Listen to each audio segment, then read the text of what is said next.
Happy Sunday, happy Easter, happy 420, and welcome to my channel. If you're celebrating any and all of those things, then we should be friends, okay? Happy Sunday, welcome back. There's a few things that I want to get into, and when I say timing is everything and I'm questioning a few things right now, that's what we're going to talk about today. So if you're ready, I'm ready. I hope you're having a great day. Let's get into it in frame with Mandy Magnan.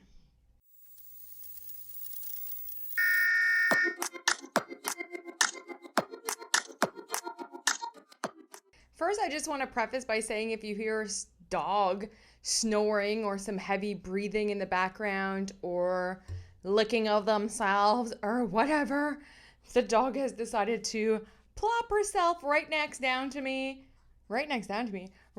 next to me, and there is nothing I can do about it because I'm not about to interrupt her peace to, have perfect sound. It is what it is, and she's having a great old time right now.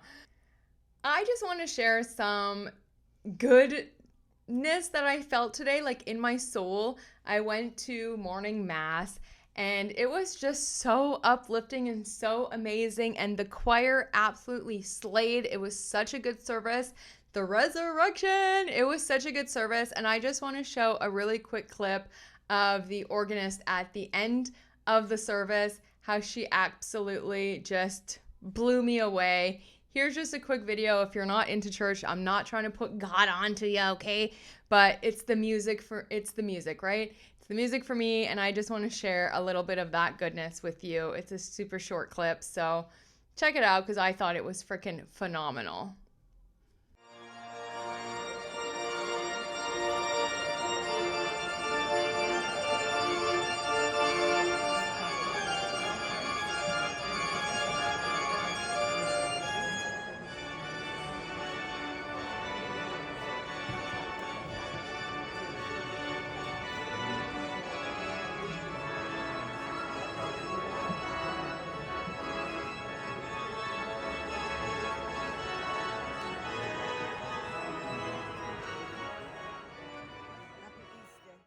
I also just want to say straight off the bat, in my last video, I did call the faux lawsuit, the lawsuit a subpoena.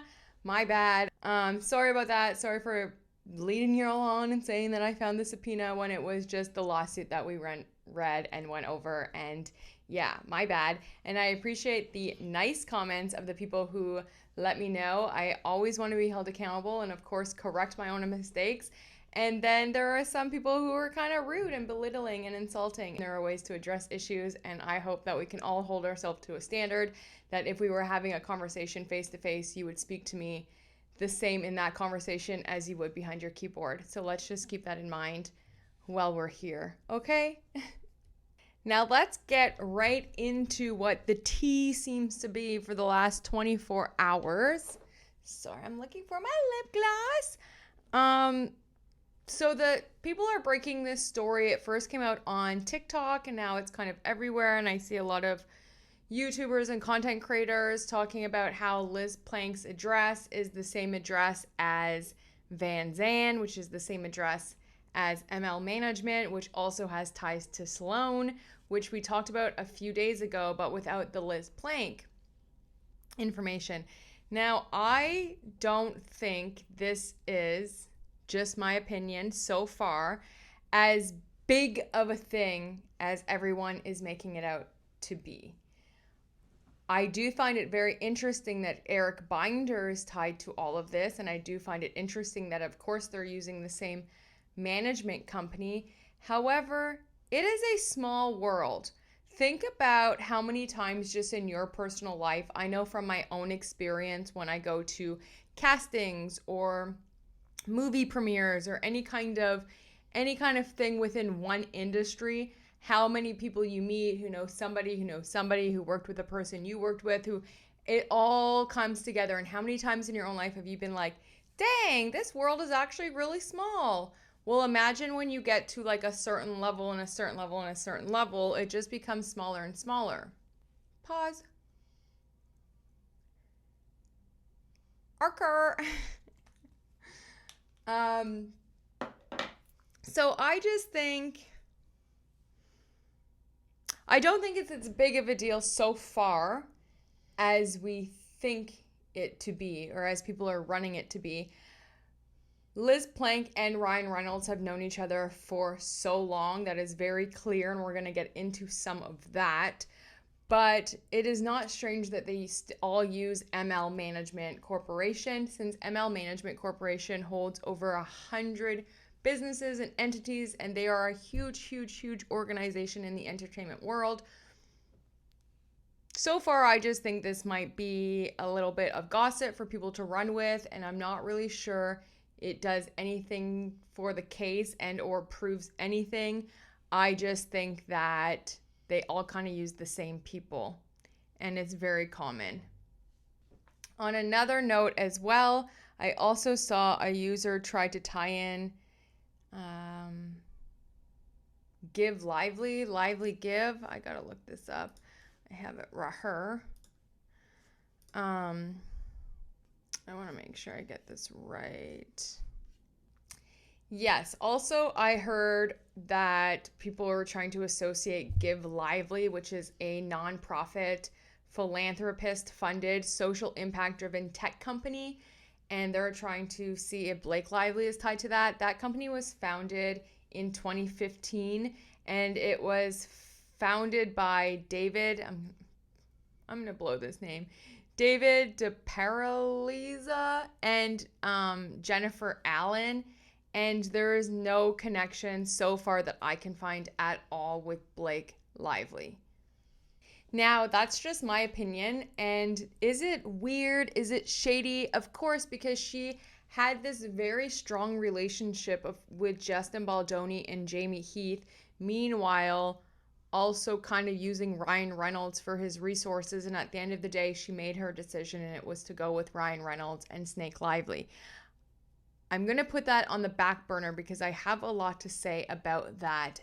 And I think out of all of the parties here, Liz Plank so far has got away pretty clean. I know Candace Owens maybe a month or two ago did something about her, but for the most part, you know, we've talked about Stephanie Jones, Leslie Sloan, Blake and Ryan, and then all of their dragons, etc. But I feel like Liz Plank so far just hasn't got her go around, and I do have some things to say, but let's put that on the back burner. Time out. There is something that I do want to talk about because I think we're missing it, and I find this super duper goober interesting. The timing of everything with now finding this like mystery Van Zandt lawsuit, that's what's like getting me, because the last letter filed to the judge was on April 15th. Now, the story of the lawsuit, as well as us being able to track down Van Zandt and the lawsuit, that all came out on the 17th and 18th. But the last letter and anything even provided on this case was from the Wayfarer parties. We talked about it the day that it was submitted.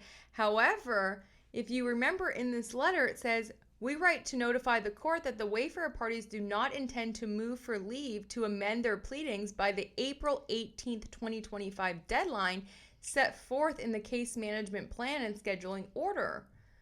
So they basically told the court, we're not going to amend our lawsuit.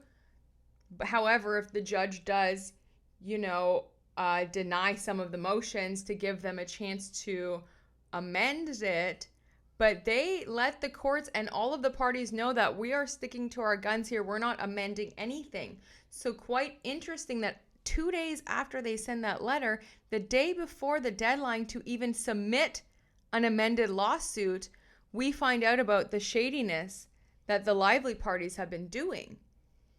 I don't know, I would love some lawyers to chime in here or something, because to me, this is what is the most interesting part. I just find this kind of ironic, kind of weird timing. I mean, we know that everything is, plotted and planned, and it's like they're all playing this little trickery of a game. I just find it weird. I find it weird that for months and months and months now, we are in April, since December 31st, when Justin Baldoni dropped his lawsuit against the New York Times, and in January against the Lively parties, we've been looking for this mystery subpoena, which still we haven't been able to find because it hasn't actually been filed allegedly through the courts. There's no court stamp, Brian Freeman said. Now, other people are saying it's a friendly subpoena. We have the lawsuit that they created, which now the Lively parties have admitted to. And it all came out the day that they weren't allowed to, or the deadline to amend the lawsuit to include that. So we have to know that right now, even though the whole world and we all know what is happening with this Van Zandt Incorporation, or at least what we think we know has happened with it, and that it's associated with Blake Lively, of course, only in 2024 did she add herself as executive officer. Judge Lehman doesn't have that in front of him. He's not weighing his decisions based on any of these new facts because these weren't presented to him. This is not in the complaint. This is not in any of the lawsuits. This is not in any of it, right? So even though we know it, what he's going to be ruling on and deciding on is not included yet. That would have had to been added in or amended into the lawsuit. So I just find the timing of this, I don't know. All I can say is very interesting. Now, of course, it is very shady and kind of weird that they all use the same address, 888 7th Avenue. It's tied to a lot of things. It's very strange that Van Zandt Incorporated only used this company allegedly in 2019 to import furniture. That's very weird. It's very weird that the lady associated to this is in cahoots or knows Taylor Swift, worked on the Taylor Swift music video that Blake Lively also directed. The loop keeps going and going and digging and digging and getting deeper and deeper and deeper.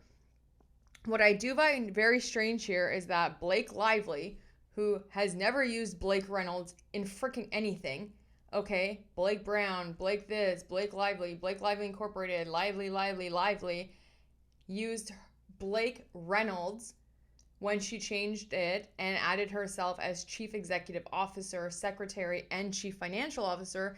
And this was filed in September of 2023, September 18th of 2023.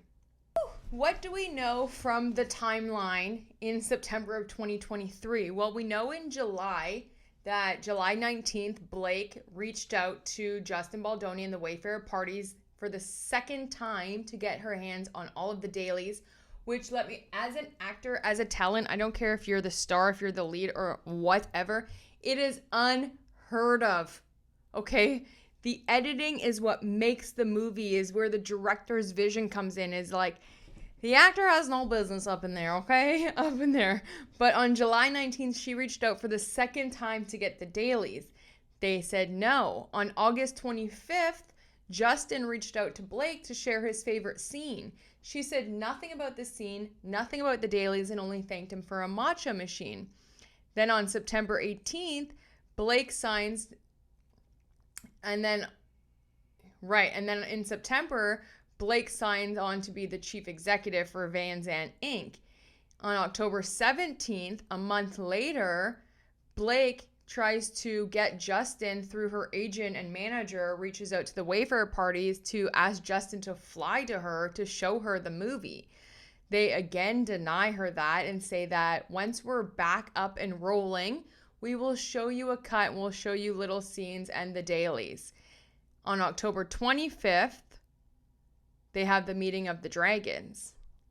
It's just so weird. It's all very weird. I think she knew since September of 2023 when she made herself the executive officer of Van Zandt, there was something shady going on, whether it's because they knew they were going to take over the movie, whether they were going to come out with this plan if anything failed. I mean, she had the meeting of the dragons. We've talked about that to an extent. Did they all know? Did they all come into plans with this? Was this to smuggle money, to not have to show her finances? What is going on here? And also, I find it very interesting. I know a lot of losing my voice, frog in my throat. What was that? Oh my God, I'm so sorry. I don't think I've ever said that before. And sing, was that a little jingle? A little sing-along? Okay, back to normal. I know a lot of people are thinking that Ryan Reynolds, Van Zandt they created it together while on the Green Lantern, blah, blah, blah. I also don't think that. I think he's from Van City, Vancouver. It makes sense for Van Zandt. I think he started that so that he could hide some of his finances when the divorce was coming. You don't just divorce overnight. We all know there was shaky and troubled water there and something wasn't right at the time. You have to remember that before they divorced, Ryan Reynolds was, in theory and on paper, at the time, and this is so odd to say because now I can't even fathom it, but he was a bigger name and star than Scarlett Johansson at the time. Only that year was Scarlett starting to pop off and show up and getting these roles, and she was named like, the biggest up-and-comer. I don't remember what it was. And then that's why Ryan was like, ugh, because he did the same thing with Alanis Morissette. As soon as she started to come up and blow up, they pumped the brakes on that too, because he doesn't want, allegedly, and what I fully, truly believe, I've dated men like this, and it's awful because they were so successful, and as soon as you get success, they squander and squash it and do anything to sabotage it. He doesn't like his woman more successful than him and or successful, I believe, at all. He wants all of the shining glory. So I don't think that he would start a company with Blake Lively because that would give the woman a little bit of control. I think he did it because he knew that he was going to be getting divorced and he wanted to do a little trickery, I think, with his finances. That's what I believe. I'm sure we will find out so much more about this. But yeah, the timing of it to me is very weird. It's very weird that we found this lawsuit. We know about Van Zandt. We know about Blake Lively in September of 2023 coming on as chief executive. Also important to note that Scarlett Johansson and Wayfarer announced Scarlett Johansson's directorial debut with Justin Baldoni as the executive producer in September of 2023. So a lot of things were going on that I think made them spiral out of control. And by them, I mean the Lively parties. So yeah, it's all very weird, but until more come out, I don't think the whole thing with Liz Plank and is this signs that Ryan Reynolds was having an affair? I mean, I don't think any of that has to do with the case. I think that's all going to be speculation. And yeah, when it comes to using the same addresses, ML Management Group is pretty huge. That building is massive, and they have hundreds and hundreds of people that they rep. Is it strange? Is it weird? Yes. Does it mean anything? I'm not sure. I'm on it. I don't know. But what I will say about Liz Plank, I don't think she's a good person. I don't think she is ethically or morally on the right side of things. I think that she is corrupt. I think she's morally corrupt. I think that she chose to follow Ryan Reynolds and Blake Lively and attach herself to money, star power. I think she's easily bought. I think she uses feminism as a way to get away with I just think she's a gross woman. I think that the Man Enough podcast, Jamie Heath and Justin Baldoni trusted her. I think that they probably considered her part of their family, a dear friend, a trusted ally. I think each week that they did an episode, that they sat in the same room around the same tables and literally poured their hearts out in front of her, their soul, bared their pain, their trauma, their journey, their healing journey. They cried with her. They really, I think, brought her in and gave her a huge platform and a space to speak on, I think, important subjects. And the way that she just dropped them like that is absolutely, to me, absolutely disgusting. And yeah, I don't know. I just don't. No, I don't think. Am I think that she's doing anything corrupt with her business and signing on to the same address and da da da da da? No, but I do think that it's just ick. I think she's morally corrupt. I think she was bought by Ryan Reynolds because, of course, let's look at the. Oh my gosh, I was getting into it there. Looking at the first, this shady secret lawsuit, right? Nothing says anything about sexual harassment. It's never noted. Actually, it's so vague. And that lawsuit, it talks about employees, contractors, agencies working for Van Zandt. Stephanie Jones is none of those things. So she never even had to abide by this lawsuit and or this fake subpoena that was served to her. She didn't. She could have fought it.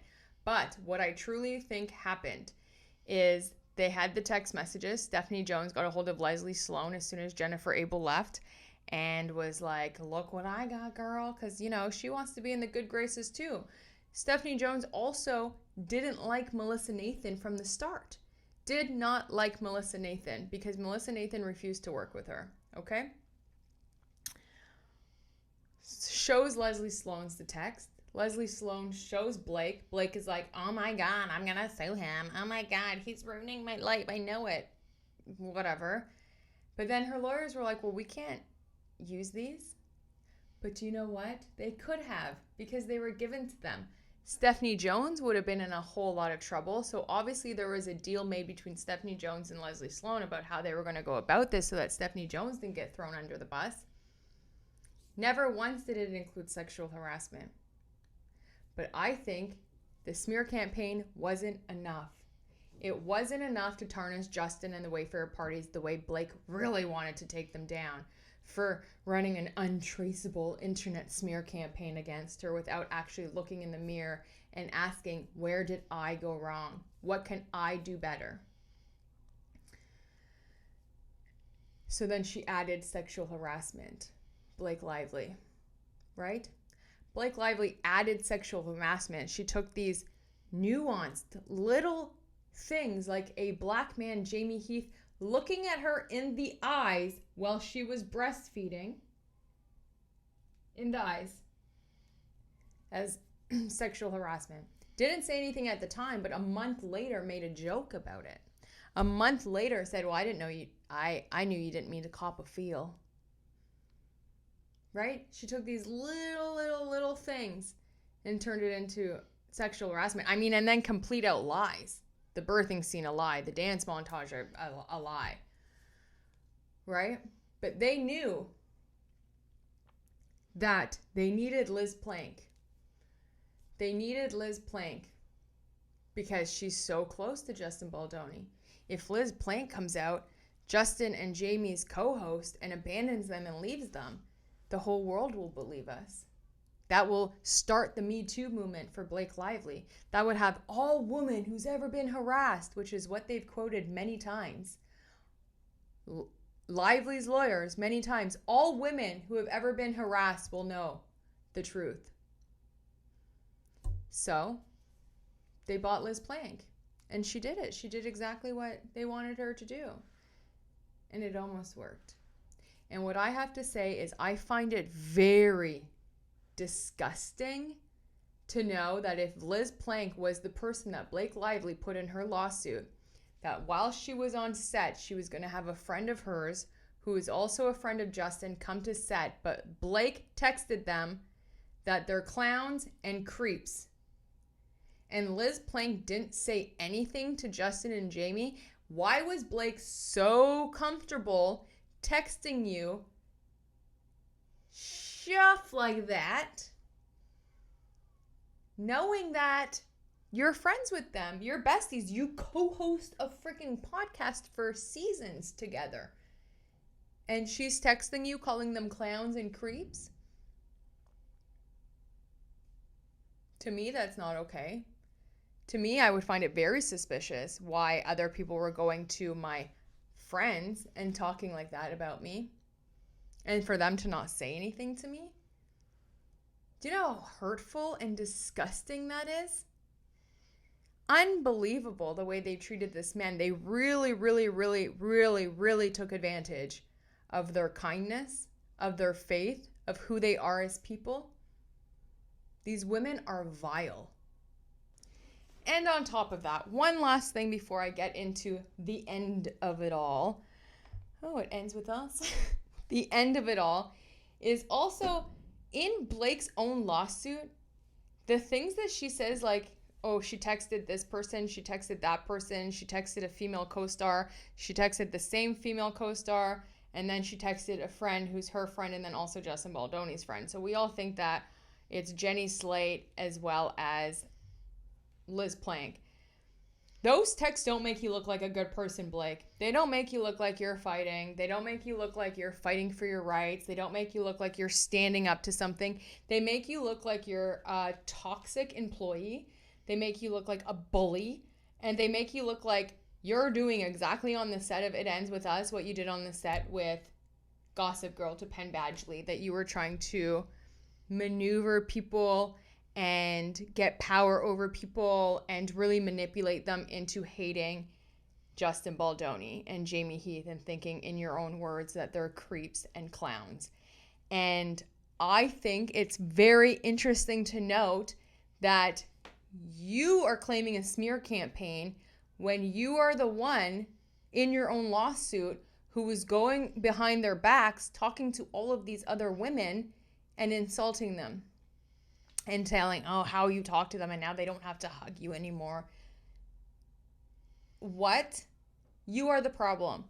And you have the right to say that you didn't have a power or voice on set to be able to speak up to this repeated sexual harassment when you were on set for 16 days. Let's not forget, 16 days you were on set for phase 1 and repeated sexual harassment. You were going home to your husband, Ryan freaking Reynolds, and he was just like, just go back to set, babe. Just go back to set. And you weren't empowered enough to call your lawyer, call your agent, call your union rep, go to SAG, write an official complaint to Sony, write an official complaint to Wayfarer, stop the set, but you are empowered enough to go to your husband's corporation, Van Zandt Inc., and put yourself under chief executive officer. Really. And you're empowered enough to take over wardrobe, to cost them over $500,000 more just for your wardrobe, to get people fired, to take control of the edit, etc., etc., etc. Please. Please, please, please, please. I can't wait to get the depositions from all of your dragons and everyone who was at that meeting in October, and for Brian Freeman to get down to business when it comes to Van Zandt Inc., because you guys have some freaking explaining to do. And now for the finale. I didn't think this was going to be a long episode, but my gosh, I kind of got a little bit heated there. But just when I think about it, when I think about the way people are willing to sell themselves out, sell other people out for just a little bit more closer to what? What are you grappling at the end of it if you are just trying to destroy good people's lives so that you can be, I don't know. I just don't like it. I don't like it. And I've gone down a little bit of a rabbit hole here on Liz Plank's Instagram. She still has a bunch of stuff up, and I just want to show a couple of clips about how close Justin Baldoni, Jamie Heath, and Liz Plank were. If they were ever creeps or clowns or a sexual harasser, wouldn't she have known? Like, wouldn't there be signs? Wouldn't they have done like creepy stuff to her? Do you know? I mean, they all waited until their biggest moment to all of them. Steve Soritz, Jamie Heath, Justin Baldoni, the Adam Mushin who plays the OBGYN, everyone on set. They all waited until this moment so that they could repeatedly just get to Blake Lively. Make it make sense. But let's just look at a few clips because, I mean, it's just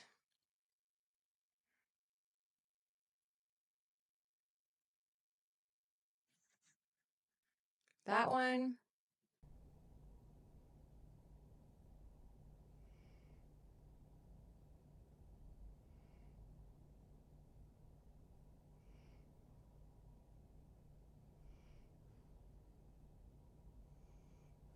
So she's there talking about intimacy, and that's okay, but you know, doing a movie with intimate scenes, you're apparently not allowed to talk about intimacy because then that's sexual harassment.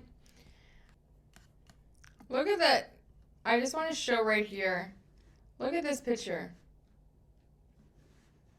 Oh, absolutely disgusting. The caption is literally, tag a man who has your back.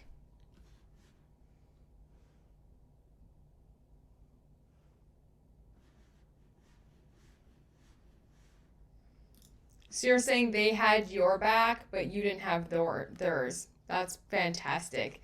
Wow. So y'all get it, right? I want to go back up to December 21st. So y'all get it, right? Like, it wasn't like they were just business co-hosts. They were like a little family. She thanked them so much. They did so much work together. Nominated. They have my back. Name a man who has your back. Interesting. And then on this day, on this December 23rd, Blake filed her CRD complaint allegedly on late night on December 20th. New York Times drops their story December 21st. 2 days later, 2 days before Christmas, Liz Plank says this. After all of that, years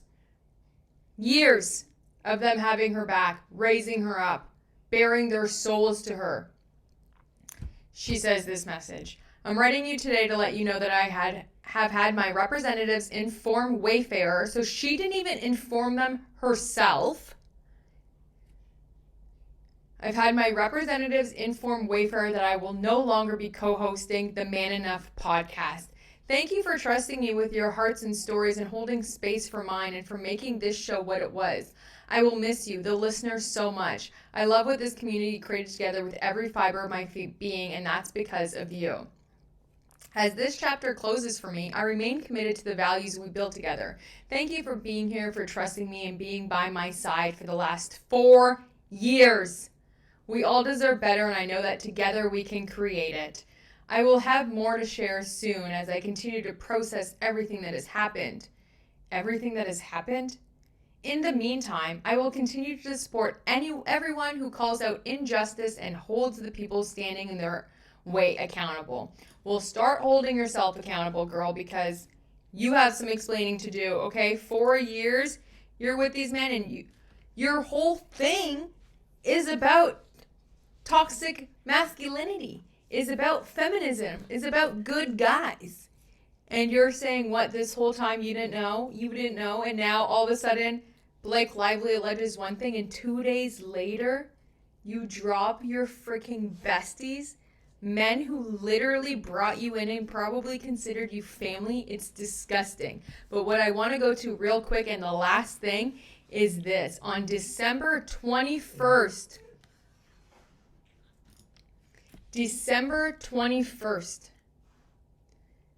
the same day the New York Times article dropped, December 21st, she posts this.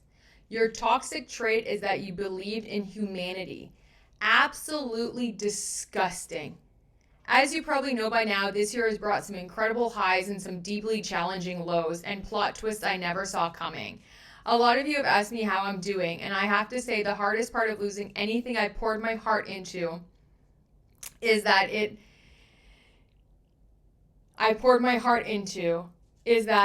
means losing a connection to you. Given how unpredictable some of the projects I've been involved with have been, I've decided to pour my soul into something that's truly trustworthy and completely ours, something that keeps us connected no matter what happens. With so much shifting this year, my Substack has become my foundation.